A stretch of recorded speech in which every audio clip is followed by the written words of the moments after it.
Hello, कैसे हैं आप लोग। आशा करते हैं आप लोग बेहतर होंगे, अच्छे होंगे, स्वस्थ होंगे। आज का जो क्लास है जिसमें हम ज्योग्राफी में पंजाब को पढ़ने वाले हैं। लास्ट क्लास में मैंने आपको जम्मू कश्मीर वगैरह बताया, आप प्ले लिस्ट में देख सकते हैं। जम्मू कश्मीर बता दिया ऑलरेडी, हिमाचल प्रदेश बता दिया। तो आज का जो सेशन होने वाला है वो पंजाब से रिलेटेड होने वाला है। तो पंजाब में हम उन सारे इंपॉर्टेंट शहर को देखेंगे जो हमारे एग्जामिनेशन पॉइंट ऑफ व्यू से और हमारे नॉलेज के लिए इंपॉर्टेंट है। ठीक है, अभी हम क्या कर रहे हैं कि ओवरव्यू ले रहे हैं कि हमारे भारत में कौन सा जगह कहाँ है। अब जैसे हम अचानक से आपको लुधियाना बोल देंगे, आप कंफ्यूज आएंगे। कटक, अगर आप ऐसे याद करते हैं कि चावल अनुसंधान केंद्र कहाँ है तो कटक। अब कटक है कहाँ, ये आपको मैप में पता ही नहीं चलता है। तो हम क्या कर रहे हैं कि बेसिक नॉलेज इकट्ठा करने की कोशिश कर रहे हैं ताकि हमें अपने भारत के इन सारे इंपॉर्टेंट शहर के बारे में, 100% तो किसी को भी नहीं होता है, तो इंपॉर्टेंट शहरों के बारे में एटलीस्ट पता होना चाहिए।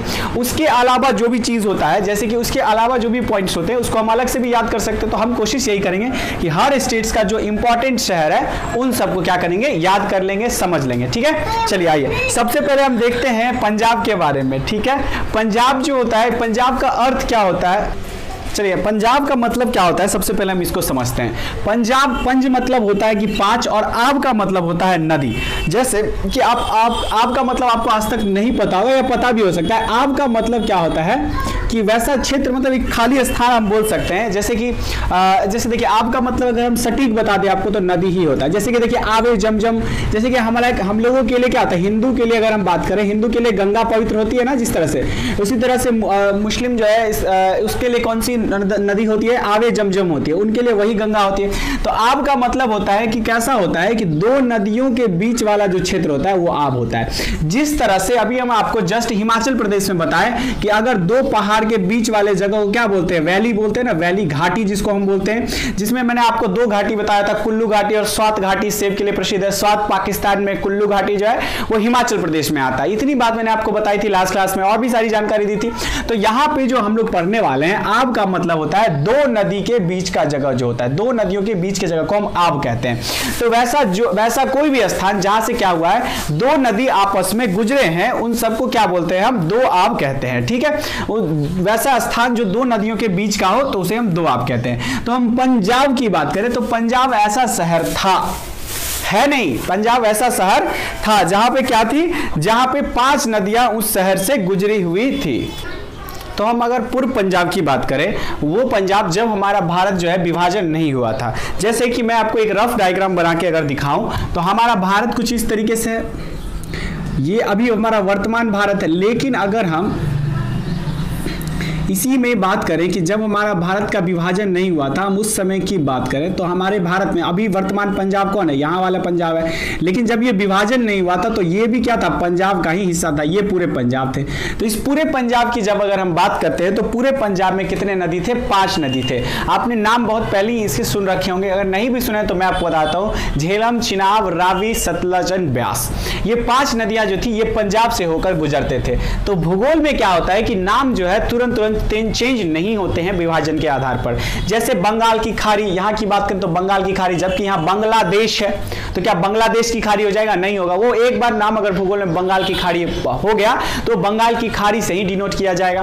तो जल्दी नाम चेंज नहीं होते, इसीलिए जो इसका नाम पंजाब था तो वो नाम चेंज नहीं हुआ, वो पंजाब ही रह गया। जबकि इसका आधा पंजाब जो है वो कहां पे पड़ता है, तो वो पाकिस्तान में पड़ता है, जो लाहौर वगैरह वाला एरिया है। तो इतनी बात आप समझ गए होंगे, पंजाब नाम से आप क्लियर हो गए होंगे। तो पंजाब में अब हम आपको क्या बताते हैं कि अगर पहले ये क्वेश्चन आपसे पूछता है कि पहले जो हमारा पूर्व में जो पंजाब था उसमें कितने नदी थे, तो 5 नदियां थी। कितने, 5 नदियां थी।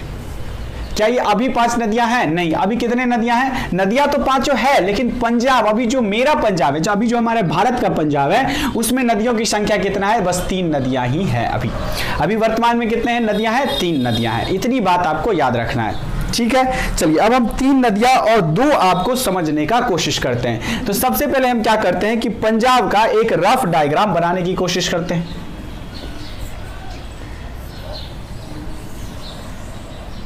ये कुछ इस तरह से पंजाब है, जिसमें से 2 नदियां जो है, ठीक है, 2 नदियां जो है वो कहां से निकल गई, जम्मू कश्मीर से होते हुए वो हमारे पंजाब के पाकिस्तान वाले हिस्से में चली गई। ठीक है, झेलम और चिनाब चली गई। अब यहां से हम देखते हैं, एक होती है सतलज और दूसरी कौन सी होती है,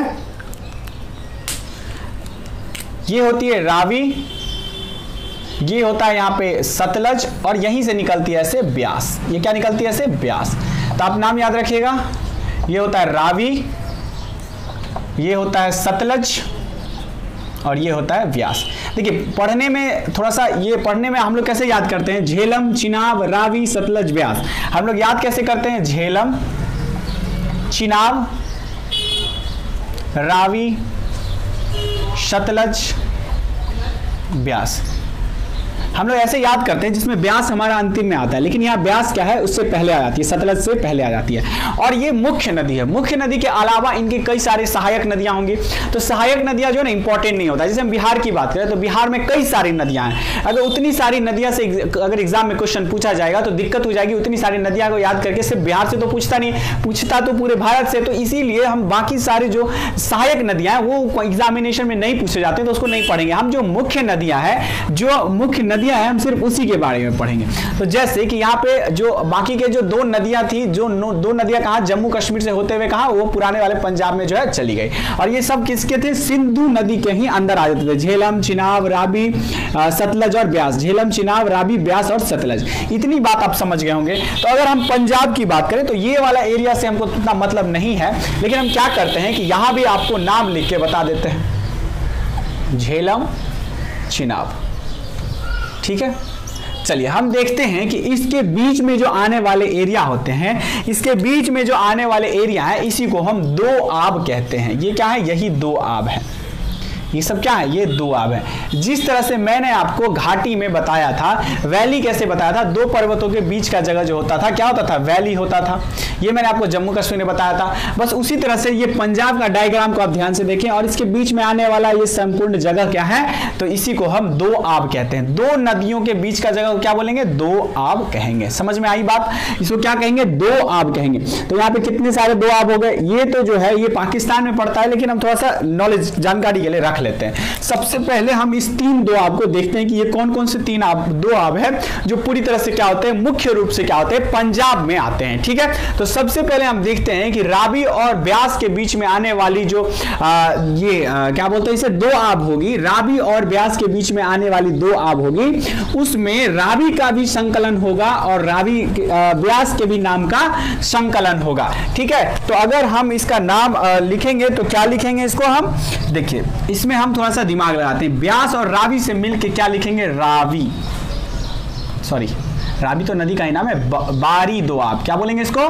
बारी दो आब। बारी दो आब बोलेंगे इसको, क्या बोलेंगे, बारी दो आब। तो आप ध्यान से थोड़ा देखिएगा कि बारी आया कहां से। तो देखिए बारी में ब जो है वो रावी से आया, और ये आप ऐसे भी रिलेट कर सकते हैं कि रवि और ब्यास के बीच में ना, रुकिए मैं आपको थोड़ा सा और क्लियर कर देता हूं। रवि और ब्यास के बीच में, रवि और ब्यास के बीच में, रवि, ये रावी नदी और व्यास के बीच में, रावी और ब्यास के बीच में कौन सी दो आब आती है, तो बारी दो आब आती है। अब देखिए आपको यहां थोड़ा सा क्लियर होगा कि ब्यास का ब ले लिया है और रावी का र ले लिया है, इसी दोनों से क्या मिलके बनाया है, रावी दो आब। तो रावी दो आब आपसे डायरेक्ट पूछा जाएगा किन दो नदियों के बीच में आती है, तो रावी और ब्यास के बीच में आने वाले दो आब को क्या कहते हैं, तो बारी दो आब कहते हैं। इसमें आपको कोई डॉट नहीं होगा आई गेस। चलिए अब हम आगे चलते हैं, इसमें हम देखेंगे कि अब हमारे पास जो अगला आता है, यह आता है व्यास और सतलज। ये बारी दो आब तो हो गया। अब देखिए ये वाला एरिया है व्यास और सतलज के बीच में आने वाला है। चलिए हम इसको देख लेते हैं, व्यास और सतलज के बीच में आने वाला कौन सा है, व्यास और सतलज।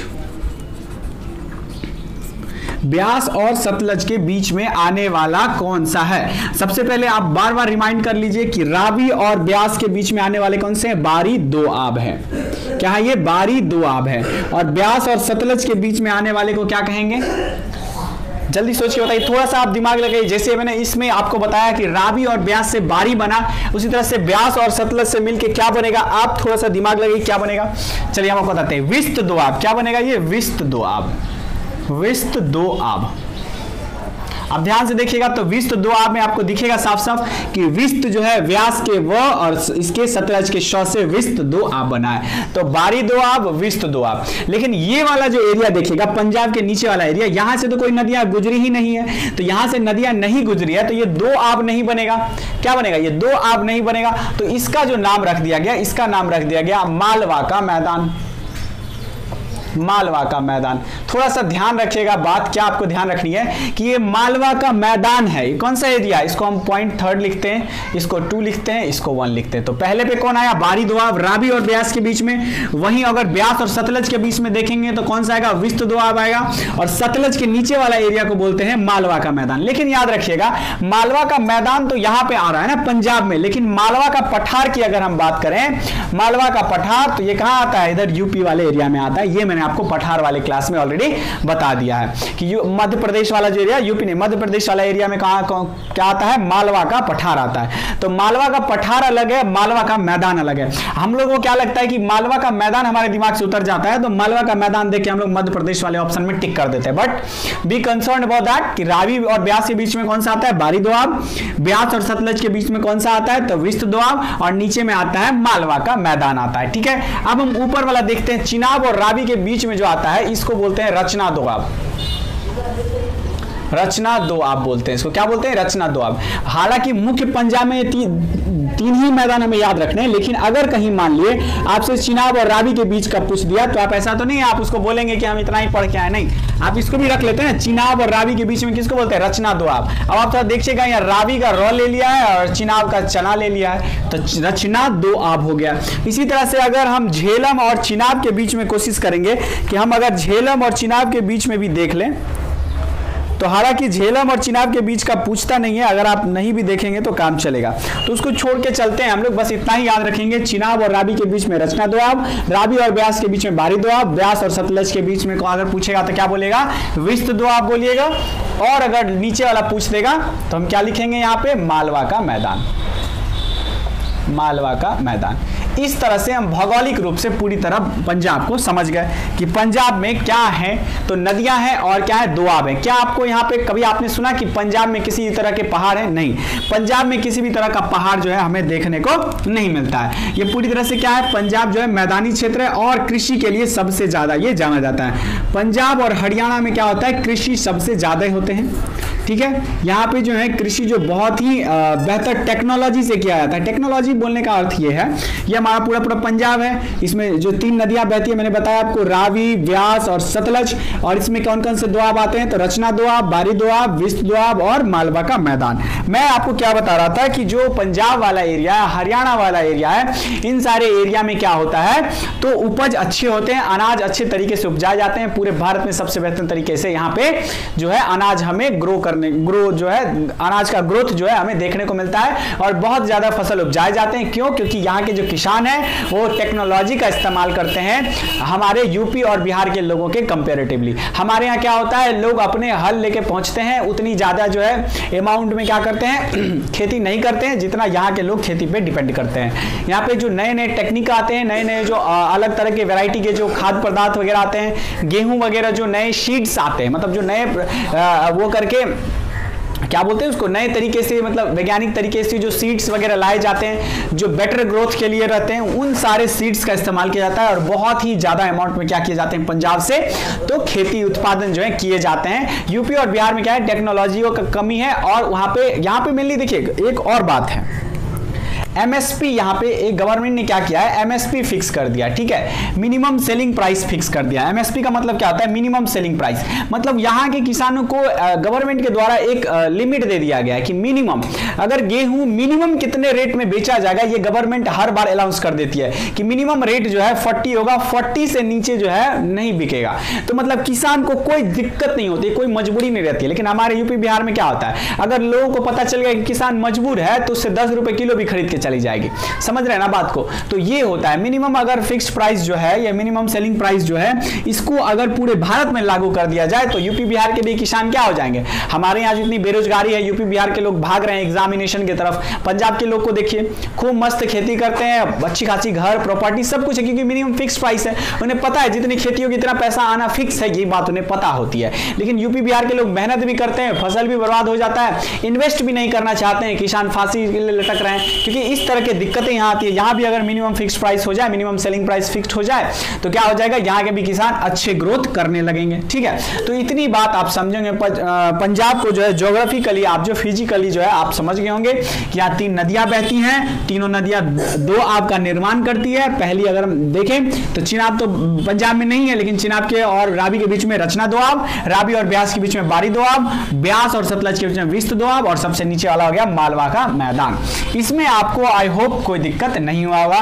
5 नदियां कौन कौन सी है जो पूर्व पंजाब से लेकर वर्तमान पंजाब तक बहती है? झेलम, चिनाब, रावी, सतलज, ब्यास। चलिए अब हम आते हैं कि अब हम देखते हैं कि पॉलिटिकली कौन कौन से एरिया जो है पंजाब में आते हैं और कौन कौन से हमें पढ़ने हैं। जैसे लुधियाना है, पटियाला है, पठानकोट है, भटिंडा है, इन सारे के बारे में हम लोग अब इसमें फटाफट देख लेते हैं। चलिए आइए अब हम इसको पहले इरेज करते हैं, फिर हम आपको आगे की जानकारी देते हैं। चलिए आइए हम देखते हैं अब पंजाब के तमाम जगहों को जो हमारे लिए इंपॉर्टेंट है। तो सबसे पहले हम देखते हैं जो हमारा पंजाब का सबसे ऊपर वाला, आप देखते हैं भारत के मैप में पंजाब कहाँ है, तो यहाँ सिचुएटेड है। मैंने यहाँ से क्या किया, पंजाब को थोड़ा लार्ज करके बनाया ताकि आपको समझाने में और बताने में ईजी पड़े थोड़ा सा। तो चलिए सबसे पहले हम देखते हैं कि पंजाब में सबसे ऊपर वाला एरिया पठानकोट है, और पठानकोट पे पाकिस्तानियों ने एक बार हमला किया था। जैसा कि आप सब जानते हैं पाकिस्तानियों ने क्या किया था, पठानकोट पर हमला किया। तो पठानकोट पर अभी क्या है, पठानकोट में वर्तमान की बात करें तो क्या है, यहाँ पे ये वायुसेना की ये क्या है, अड्डा है, वायुसेना का अड्डा है। क्या है पठानकोट में, तो पठानकोट में वायुसेना का अड्डा है यहाँ पे। ठीक है, वायुसेना का अड्डा है, मिग 19 वगैरह ये सब लगा हुआ है। चलिए इसके बाद हम देखते हैं, इसके बाद हम पठानकोट के बाद दूसरा देखते हैं भटिंडा। भटिंडा क्या है, भटिंडा जो है एक कंटेनमेंट जोन है। ठीक है, कंटेनमेंट जोन का मतलब कंटेनमेंट जोन का मतलब क्या होता है? कंटेनमेंट जोन मतलब देखिए अभी आपको पता होगा, देखिए हम थोड़ा सा आपको बताएंगे तो आपको तुरंत समझ में आ जाएगा। जैसे देखिए आप सब एग्जामिनेशन देते हैं ना, एग्जामिनेशन, लेकिन आप क्या बोलते हैं कि हम क्या करने जा रहे हैं, एग्जाम देने जा रहे हैं, पूरी बात बोलते हैं। उसी तरह से आपको हर जगह डेमोन्स्ट्रेशन देख लेना होता है, डेमोन्स्ट्रेशन, लेकिन आप क्या बोलते हैं, डेमो। उसी तरह से होता है कंटेनमेंट, होता है कंटेनमेंट, जिसको आप क्या बोलते हैं, कैंट। क्या बोलते हैं, कैंट बोलते हैं। और कैंट का मतलब क्या होता है कि वैसा प्लेस होता है जहां क्या होता है, जहां पर आर्मी से रिलेटेड, सेना से रिलेटेड हर चीज जो है यहां हमें मिलता है। ठीक है, उसको क्या बोलते हैं, कंटेनमेंट जोन बोलते हैं। तो कंटेनमेंट जोन कहां पे, भटिंडा में। यहाँ पे सेना से रिलेटेड कंटेनमेंट है, यहाँ से कैंट है, ताकि सेना जो है अपनी सारी सामग्री, सामान वगैरह जो है यहाँ से आसानी से उठा सकती है, ले सकती है, तो वो कंटेनमेंट जोन होता है। तो आप ये समझ गए होंगे पठानकोट, भटिंडा। जैसे हमारा दानापुर है ना, दानापुर कंटेनमेंट, दानापुर कैंट, आप सुने दानापुर कैंट, जहाँ पे आर्मी के जो है सामान वगैरह मिलते हैं। ठीक है, चलिए आगे हम देखते हैं। इसके बाद हम आते हैं अमृतसर। ये पठानकोट हो गया, भटिंडा हो गया। यहाँ पे भी क्या है, यहाँ पे है सेना की छावनी, इसको बोलते हैं सेना की छावनी। छावनी बोलिए या फिर उसको क्या बोल दीजिए आप, कैंट बोल दीजिए, क्या ही फर्क पड़ता है, या कंटेनमेंट जोन बोल दीजिए, कंटेनमेंट बोल दीजिए, ये सब वही बात हो गई। इसके बाद आते हैं अमृतसर। अमृतसर जो शहर है वो एक्चुअली में क्या था कि अकबर के द्वारा, ये आपने सिख गुरु के नाम सुने होंगे। सिख 10 गुरु थे। सिख के कितने गुरु थे, 10 गुरु थे। गुरु नानक से लेके गुरु गोविंद तक थे। गुरु गोविंद का जन्म कहाँ पे हुआ था, तो बिहार में ही हुआ था, बिहार के पटना में ही हुआ था। तो इसके चौथे गुरु थे रामदास, गुरु रामदास थे। ठीक है, गुरु रामदास कौन थे, तो गुरु रामदास क्या थे, चौथे गुरु थे। कितने, चौथे गुरु, सिख के चौथे गुरु थे। इनको जो है अकबर ने 500 एकड़ जो है जमीन दिया था, किसके लिए, एक तालाब बनाने के लिए। तो इन्होंने क्या किया, इन्होंने सिंपली क्या किया कि एक अमृतसर नाम के जगह पे, मतलब अमृतसर पहले जगह कोई नहीं था, उन्होंने क्या किया कि 500 एकड़ जमीन में क्या किया कि नदी बनवाया। क्या करवाया, एक नदी बनवाया। ठीक है, अब इस नदी को बनवाने के बाद क्या हुआ कि नदी, मतलब ऐसे सिंपल अगर सरोवर, अगर सिंपल नदी और सरोवर बना दिया जाए तो उतना वो नहीं होता है ना, उतना मतलब वो पॉपुलर नहीं हो पाएगा। तो इन्होंने क्या दिमाग लगाया कि एक नदी बनाया 500 एकड़ में, और इसमें क्या कर दी कि एक मंदिर का निर्माण कर दिया। क्या किया, एक मंदिर का निर्माण कर दिया। तो यहां पे तभी राजा रंजीत सिंह नाम के व्यक्ति हुआ करते थे, राजा रंजीत सिंह। ठीक है, राजा रंजीत सिंह, इन्होंने इतने अच्छे मतलब इस परिसर को 500 एकड़ में जो पानी थी उसको देखकर, सरोवर को देखकर और यहाँ बीच के जो इस मंदिर को देखकर क्या किया, इस मंदिर को स्वर्ण से करवा दिया। ये जो मंदिर बना था इसे कहते थे हरि मंदिर। क्या कहते थे? हरि मंदिर। ठीक है। और राजा रंजीत सिंह ने क्या किया, इस मंदिर को स्वर्ण से, पूरे सोने की परत उस पर चढ़वा दी। क्या करी? इसको सोने की परत चढ़वा दी। तो अब हरि मंदिर क्या हो गया? स्वर्ण मंदिर हो गया, स्वर्ण मंदिर हो गया। और ये जो पानी है, ये 500 एकड़ में जो सरोवर है, इसको क्या बना दिया गया? तो इसे बना दिया अमृत के नाम से। ये जाना गया कि एक सिख के लिए क्या हो गया? ये अमृतसर हो गया। जैसे अभी जस्ट मैंने बताया कि मुसलमानों के लिए आबे जमजम हो गया, हिंदुओं के लिए क्या हो गया? गंगा नदी पवित्र हो गई। उसी तरह से इन लोगों के लिए क्या हो गया? ये वाली जो अमृत वाली मतलब ये सरोवर जो है हरि मंदिर वाली, जिसको आप स्वर्ण मंदिर के नाम से जानते हैं, तो ये क्या हो गई? यहाँ की ये नदियां प्रसिद्ध हो गई सिखों के लिए। आप एक भी ऐसा देखिए स्वर्ण मंदिर के, आप जितनी भी फोटोज देखेंगे इंटरनेट पे या कहीं भी, तो उसमें आपको ये मंदिर, ये पानी जरूर आपको देखने को मिलेगा, नदी जरूर वहां देखने को मिलेगा। तो इस तरह से इसकी घटना हुई। उसके बाद क्या हुआ कि इसके वजह से इसका नाम अमृत रखा गया, अमृतसर। अब ये अमृतसर के बाद क्या होने लगा? धीरे धीरे इसके चारों तरफ क्या हो गया? शहर जैसे बसने लगे, लोग बसते बसते क्या किए? ये पूरा अमृतसर शहर बसा दिया। तो पंजाब में एक शहर क्या बन गया? अमृतसर बन गया। इतनी बात को आप समझेंगे कि अमृतसर कैसे बना। राजा रंजीत सिंह ने क्या किया? स्वर्ण मंदिर को क्या, ये हरि मंदिर को क्या किया? तो सोने की परत चढ़वा दी, जिसकी वजह से ये स्वर्ण मंदिर हो गया। तो और क्या हुआ? अमृत शहर पूरा बस गया। ये काफी डेवलप्ड और बहुत ही बेहतर जगह है, और ये मंदिर भी काफी बेहतरीन जगह है। ये सिख में सबसे अच्छी बात ये होती है, ये किसी जात मजहब से कोई मतलब नहीं है, इनको मानवता से मतलब है। आप किसी भी जाति के हैं, आप गरीब हैं अमीर हैं, कोई फर्क नहीं पड़ता है। ये लोग क्या करते हैं? खुले दिल से हर आदमी का स्वागत करते हैं, हर आदमी को उसी प्रेम स्नेह इज्जत से बिठाकर खिलाते हैं। इनके यहाँ सबसे फेमस क्या है? लंगर। लंगर जो है इनके यहाँ का सबसे फेमस है। जितना भी साहिब है उन सब साहिब में क्या होता है? लंगर जो है फ्री में खिलाया जाता है हर व्यक्ति को, चाहे वो BMW से उतरने वाला ही व्यक्ति क्यों ना हो या फिर एक गरीब आदमी ही क्यों ना हो, सबको बराबर सम्मान दिया जाता है। वो मुस्लिम हो, हिंदू हो या फिर किसी अन्य कास्ट का हो, अन्य जाति का, क्रिश्चियन हो, उससे इनको कोई फर्क नहीं पड़ता। इनके लिए सबसे महत्वपूर्ण मानवता होती है। ठीक है, चलिए तो हम सिख के बारे में भी पढ़ेंगे। अगर हम हिस्ट्री की क्लास लेंगे तो हिस्ट्री में आपको बताएंगे, ये भक्ति काल में हमें पढ़ने हैं। ठीक है, इनके 10 गुरु थे और सबसे अंतिम गुरु कहां? पटना बिहार के ही रहने वाले थे, पहले गुरु नानक थे। ठीक है, चलिए अब हम आते हैं अपने वापस अपने टॉपिक पे। तो अमृतसर हो गया, भटिंडा समझ गए हम लोग, पठानकोट समझ गए हम लोग। अब थोड़ा आते हैं यहाँ पे पटियाला में। पटियाला जो है, ये पटियाला जो है यहाँ के शूट भी बहुत फेमस है, आपने सुना होगा पटियाला शूट।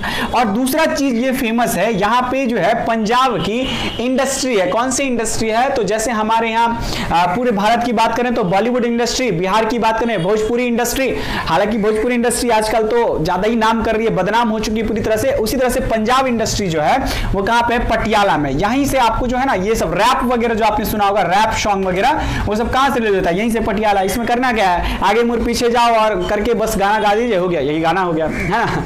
तो इसमें क्या हो गया? बोलते हुए बात को गाना बना दिया गया, मतलब एक अलग फॉर्म लाया गया। जो भी है, तो पटियाला में ही क्या होते हैं? ज्यादातर पंजाबी जो शूटिंग होते हैं वीडियोस के, मूवीज के, वो सब कहां होते हैं? तो पटियाला में होता है। और पटियाला का शूट वगैरह फेमस है। चलिए इसके बाद हम आते हैं इसकी राजधानी चंडीगढ़। चंडीगढ़ एक्चुअली में कहां पे है? आप थोड़ा अपना अनुमान से बताइए। चंडीगढ़ जो है ये पंजाब में है ही नहीं और ना ही ये हरियाणा में है, जबकि चंडीगढ़ क्या है? पंजाब की भी राजधानी है और हरियाणा की भी राजधानी है। ठीक है, लेकिन क्या होता है, ना तो ये पंजाब में ना तो चंडीगढ़ में, तो फिर है कहां ये एक्चुअली में खुद में क्या है? एक यूनियन टेरिटरी है। मतलब क्या हो गया? यूनियन टेरिटरी का मतलब है केंद्र शासित प्रदेश हो गया। केंद्र शासित प्रदेश होने का मतलब है कि ये सेंट्रल गवर्नमेंट के अधीन आती है। इसमें एक बिल्डिंग है, चंडीगढ़ में क्या है? एक बड़ी सी बिल्डिंग बनी हुई है। इसी में एक साइड पंजाब की सरकार बैठती है, उनका विधानसभा विधान परिषद है, और एक साइड हरियाणा की सरकार बैठती है, और बाकी दोनों पे निगरानी सेंट्रल गवर्नमेंट रखती है। मतलब पूरी तरह से क्या है? सेंट्रल गवर्नमेंट के अधीन है चंडीगढ़, और इस दोनों की राजधानी भी है। तो इस तरह से आप इसको समझ सकते हैं। ठीक है, तो चंडीगढ़ आप क्या है? वो एक्चुअली ना तो पंजाब में है ना ही हरियाणा में, वो किसके आ गया? यूनियन टेरिटरी है, ये खुद में एक केंद्र शासित प्रदेश है। इतनी बात समझ गए होंगे आप। चलिए, और ये है साथ में क्या है? पंजाब की राजधानी है और हरियाणा की भी राजधानी है। इसके बाद हम आते हैं लुधियाना की तरफ। चंडीगढ़ जो है यहाँ पे चंडीगढ़ हो गया। इसके बाद हम आते हैं थोड़ा जालंधर, फिर लुधियाना। तो लुधियाना की अगर हम बात करें, चलिए कोई बात नहीं, पहले लुधियाना ही देख लेते हैं। लुधियाना क्या है? लुधियाना पूरे भारत में कपड़ा उद्योग के लिए जाना जाता है। हम जितने भी कपड़ा वगैरह वेयर करते हैं ना, वो एक्चुअली कहां से आता है? तो लुधियाना से ही वो हमें आता है। तो लुधियाना जो है इसी चीज के लिए फेमस है। इतनी बात आपको पता होनी चाहिए कि लुधियाना जो है वो क्या है? कपड़ा उद्योग के लिए प्रसिद्ध है। कहां पे? पूरे भारत में उसे कपड़ा उद्योग के नाम से जानते हैं। इसके अलावा अगर हम बात करें तो लुधियाना एक चीज और के लिए बहुत ही फेमस है। तो अगर हम लुधियाना की बात करें तो लुधियाना कपड़ा उद्योग के साथ साथ हीरो साइकिल जो हम लोग बचपन से लेकर चढ़े हैं जिस साइकिल पे, वो हीरो साइकिल के लिए कौन है? तो लुधियाना ही बहुत प्रसिद्ध है। पूरे भारत में साइकिल की सप्लाई कौन करता है? तो लुधियाना ही करता है। और कपड़ा उद्योग के लिए भी मतलब यहाँ पे लुधियाना में अगर सबसे बड़ी इंडस्ट्री की बात करेंगे ना तो हीरो साइकिल की है, ठीक है। और कपड़ा उद्योग के लिए भी ये फेमस है। उसके बाद जलंधर की बात करें तो जलंधर जो है, ये जलंधर क्या है? जलंधर में भी क्या है? ऊनी वस्त्र है। कैसे हैं? ऊनी वस्त्र के लिए जलंधर प्रसिद्ध है, ठीक है। जलंधर जो है ये किसके लिए प्रसिद्ध है? ऊनी वस्त्र के लिए, ये भी वस्त्र के लिए प्रसिद्ध है। इसके बाद एक लास्ट हमारे पास बच जाता है कपूरथला। कपूरथला जो है ये है रेलवे का कोच बनाने के लिए। रेलवे कोच समझ रहे हैं? रेलवे में जो डब्बा होता है, जैसे कि ये रेल की एक इंजन हो गई, इसके पीछे जैसे डब्बा सब जो लगा रहते हैं, ये बनाने के लिए कौन सा जगह फेमस है? कपूरथला। एक उत्तर प्रदेश में है फेमस, जब उत्तर प्रदेश की टॉपिक में बताएंगे, और दूसरी कौन है? कपूरथला, यहाँ पे पंजाब में प्रसिद्ध है। तो इतनी जानकारी जो है पंजाब से हमें जानना इंपॉर्टेंट था, सारी जानकारी हमने आज इकट्ठा कर ली। तो चलिए आज का जो सेशन है हम यहीं तक रखते हैं। नेक्स्ट क्लास में हम क्या करने वाले हैं कि नेक्स्ट क्लास में हम आपको पहले पंजाब के सारे क्वेश्चन करवाएंगे, ठीक है। आप एक चीज और याद रखिएगा कि पंजाब जो है ना, कई जगहों पे पंजाब लिखा होता है, PANJAB, और कई जगह पे PUNJAB लिखा होता है। आपको जो सही लगता है आप लिखिए, इसमें कोई प्रॉब्लम नहीं है, ठीक है। चलिए अब हम पंजाब के नेक्स्ट क्लास में क्या करेंगे? क्वेश्चंस करेंगे। सबसे पहले 5-6 जो क्वेश्चन पूछे जा सकते हैं, हम एक्सपेक्टेड क्वेश्चन को रख करेंगे, जो CGL में हो गया या फिर SSC GD वगैरह में हो गया, या SSC के ये MTS वगैरह एग्जाम में, इन सारी चीजों को हम लोग सारे क्वेश्चंस को देख लेंगे, ताकि हम क्या क्या पढ़ें ये भी हमें पता चल जाए। तो इतनी बात को आप याद रखेंगे। अगर आपको सब कुछ पसंद आ रहा है, लाइक सब्सक्राइब करें, हमारा सपोर्ट करें, दोस्तों को भी शेयर करें, जितना से जितना सपोर्ट हो सकता है हमें करिए। हम आपके लिए अच्छे कंटेंट और ज्यादा से ज्यादा नॉलेज लेकर आएंगे। आज के लिए इतना ही, बने रहे हमारे साथ। Thank you so much.